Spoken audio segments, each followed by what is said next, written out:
안녕하세요. 즐거운 책방입니다. 네, 오늘 소개해드릴 책은요, 자존감에 관련된 책을 가지고 왔어요.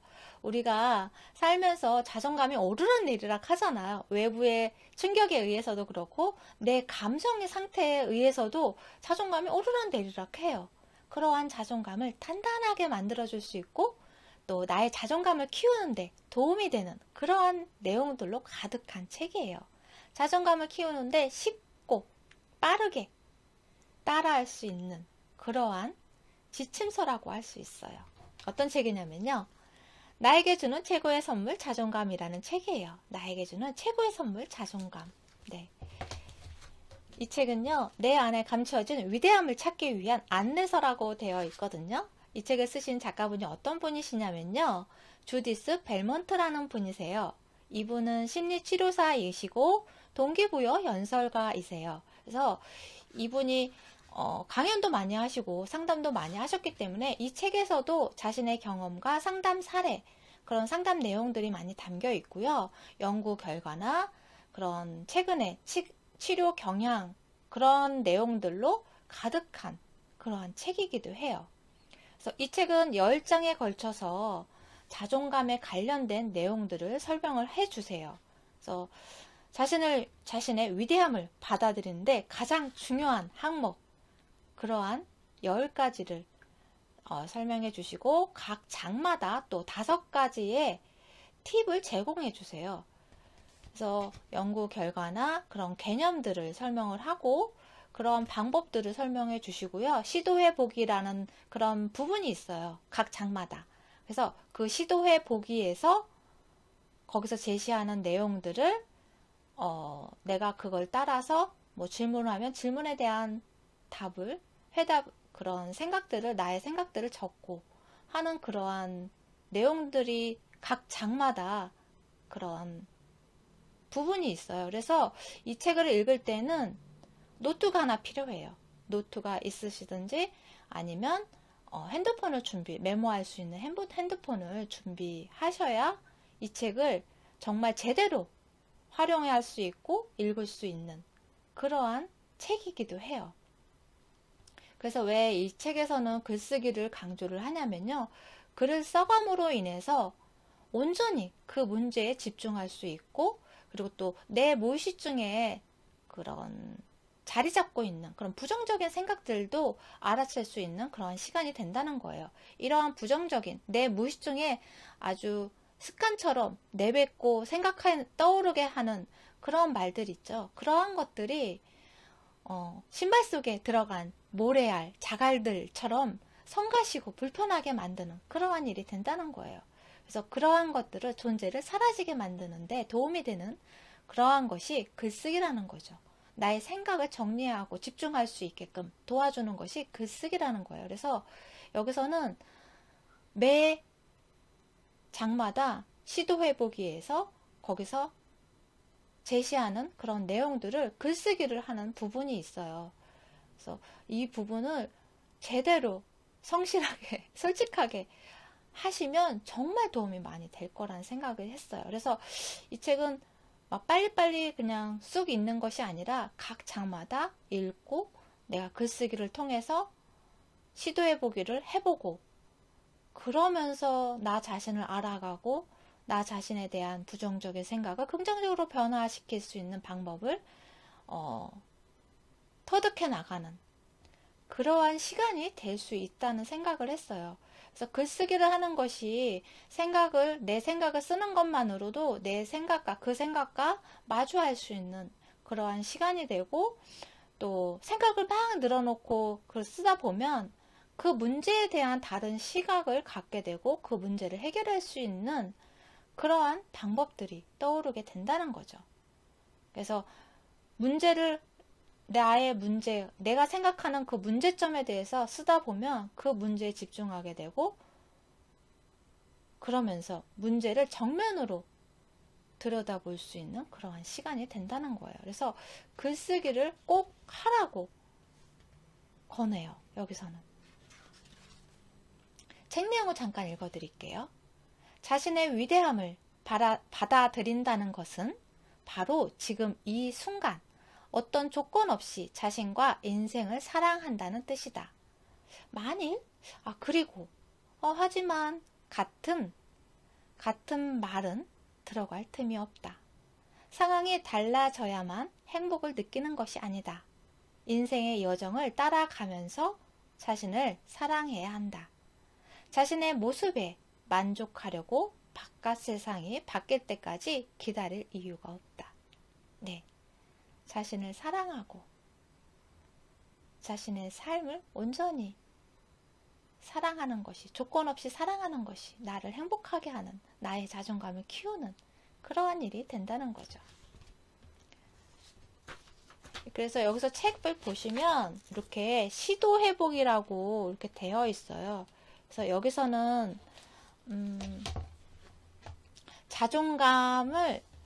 나의 자존감을 이렇게 높은지 낮은지 테스트하는 그러한 내용이 담겨 있거든요. 10가지, 그러니까 1부터 10까지 있고요. 1이 동의하지 않음. 각 내용을 읽어드리면 거기서 동의하지 않음. 동의함은 5. 중간. 그리고 강하게 동의한. 그래, 맞아. 나 이 말에 동의해. 아주 강력하게 동의할 수 있는 부분에 대해서는 10점을 드려요. 그래서 점수가 낮으면 낮을수록 나의 자존감이 낮은 것이고, 높으면 높을수록 나의 자존감은 건강하고 높다는 거죠. 그래서 지금 읽어드리는 그 항목에 대해서 한번 천천히 듣고 체크를 한번 해보세요. 동의하지 않는지, 동의하는지, 강하게 동의하는지 그렇게 체크를 해보시고요. 점수를 한번 매겨보세요. 평균 점수를.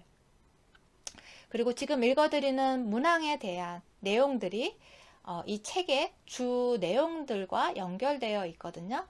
그래서 그 부분에 대해서 내가 약하다. 그럼 그 부분에 대한 내용을 먼저 읽어보셔도 좋아요.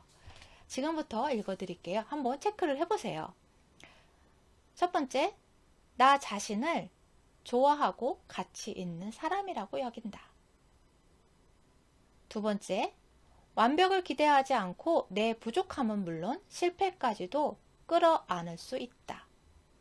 세 번째, 이성적이고 긍정적으로 생각하는 경향이 있다. 내가 인지하는 것과 객관적 사실을 구분할 수 있다. 네 번째, 과거에 붙잡혀 있기보다 과거에서 교훈을 얻는다. 과거에 집착하면서 살고 싶지 않다. 다섯 번째, 일방적인 판단을 내리지 않고 현재에 집중하며 지금 이 순간을 인지하면서 살고 있다. 과거를 곰곰이 되짚거나 미래를 불안해하며 살지 않는다.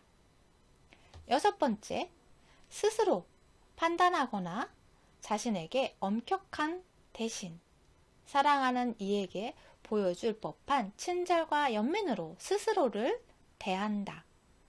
일곱 번째, 나 자신을 보살피는 좋은 습관이 있다. 몸과 마음이 건강한 것이 중요하다고 생각한다. 여덟 번째, 자신 있고 솔직하게 나를 표현하며 다른 사람이 비판하거나 못마땅하게 여길까봐 두려워하지 않는다. 아홉 번째, 나를 지지해주는 사람이 있고 나는 다른 사람을 용서한다. 또한 나는 내 것을 남에게 나눠주는 사람이다.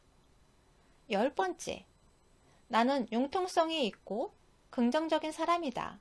나 자신은 물론 내 인생을 사랑한다. 네. 지금까지 점수를 잘 매기셨으면 그 점수를 합산을 해서 평균을 내시고 거기서 점수가 높으면 나의 자존감이 높은 것이고 낮으면 좀 어떤 부분에 대해서 제일 낮은지 그 부분을 확인하시고 그 부분에 관련된 내용들을 보시고 나의 자존감을 키우는 그런 훈련을 하시면 될 것 같아요.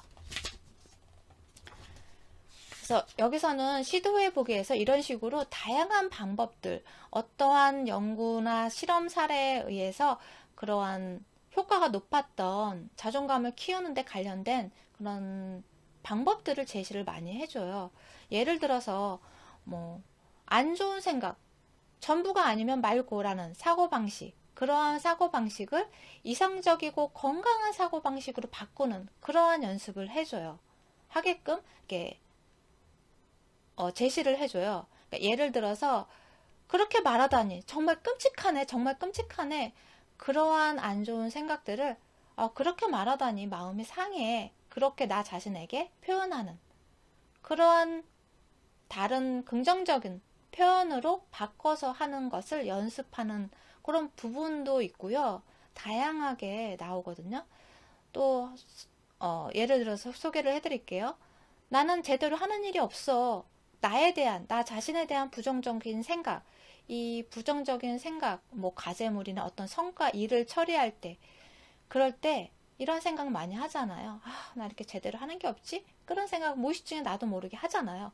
그러한 습관들, 안 좋은 언어 습관, 그리고 생각들, 그러한 것들을 이 숙제는 좀 어려운 걸 하고 그렇게 바꿔서 나를 질책하고 비판하는 것이 아니라 나를 위로해주고 때로는 그래, 괜찮아, 이 정도로 충분해 라고 말해줄 수 있는 그러한 표현들로 바꿔서 말을 해줘야 한다는 거죠. 데이비드 번스가 이런 말을 하셨어요. 지금 하고 있는 그 생각이 감정을 좌우한다. 지금 하고 있는 그 생각이 감정을 좌우한다. 책 내용을 읽어드릴게요. 행복이란 마음속에서 만들어지는 것이다. 그 누구도 당신을 대신해 행복을 만들어줄 수 없다. 물론 당신이 행복해지도록 도와줄 수는 있다. 하지만 행복을 만드는 주체는 다른 사람이나 어떤 물건이 아니라 자기 자신이다. 다른 이들이 도움을 주기는 하지만 당신이 스스로를 부정적으로 바라보고 방어적인 삶을 살고 있다면 아무리 타인이 당신을 멋지다고 해도 절대 행복해지지 못한다. 네.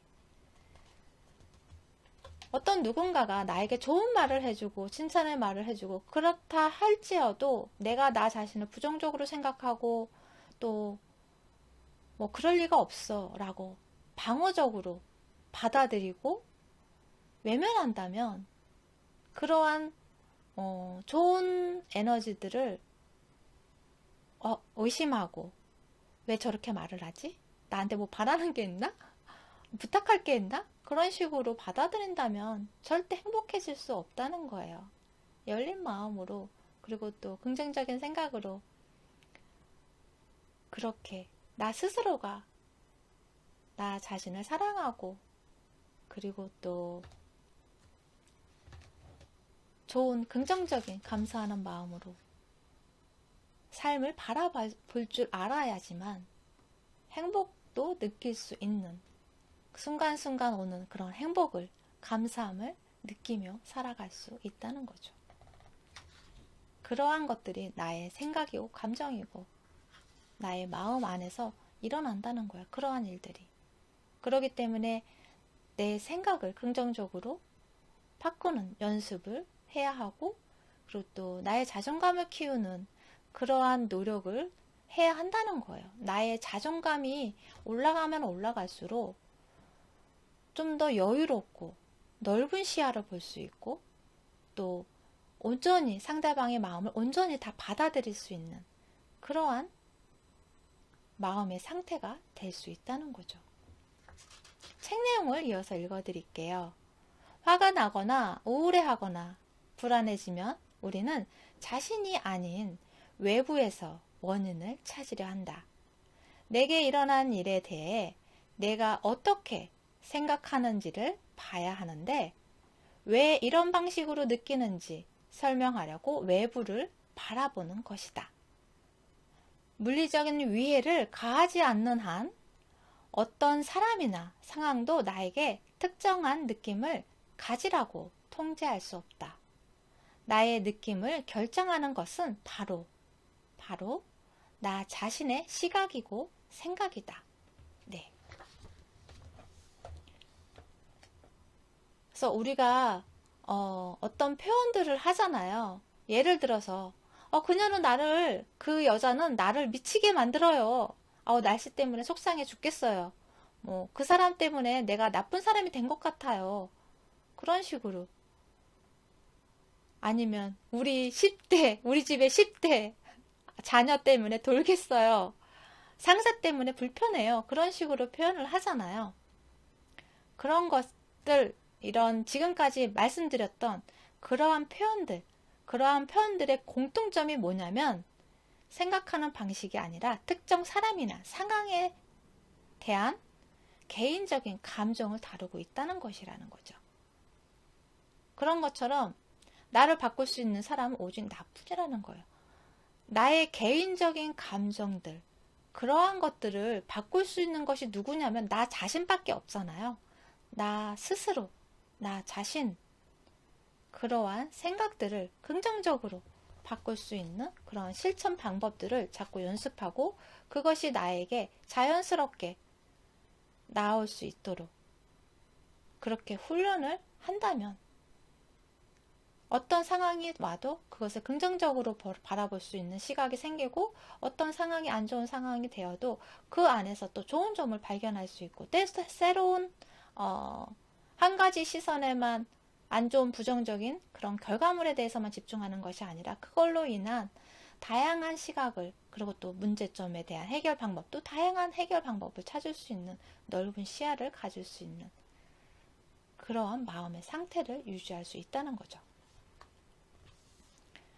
긍정적이고 실천할 수 있는 문장으로 바꿔서 하는 그런 훈련들이 필요하다는 거예요.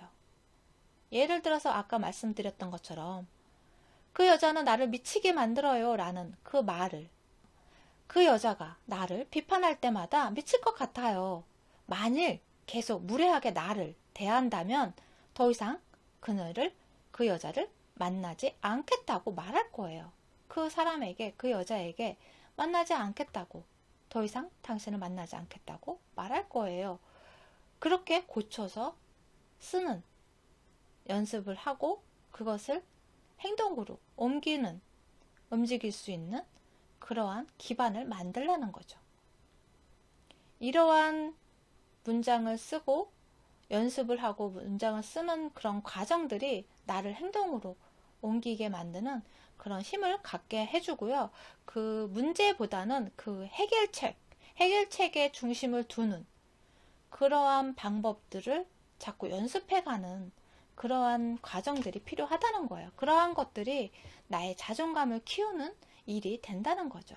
그래서 다양한 방법들을 제시를 해주기 때문에 자신이 자존감이 좀 약하다, 자신감이 부족하다 생각이 드시는 분이시라면 한번 읽어보시고 여기서 제시하는 방법대로 글쓰기를 한번 열심히 해보신다면, 성실하게 해보신다면 훨씬 더 좋은 자신감 넘치는 자존감이 충만한 그러한 삶을 살 수 있지 않을까 싶어요. 도움이 되셨나요? 구독과 좋아요도 부탁드릴게요. 지금까지 들으셔서 감사합니다. 다음 시간에 또 만나요.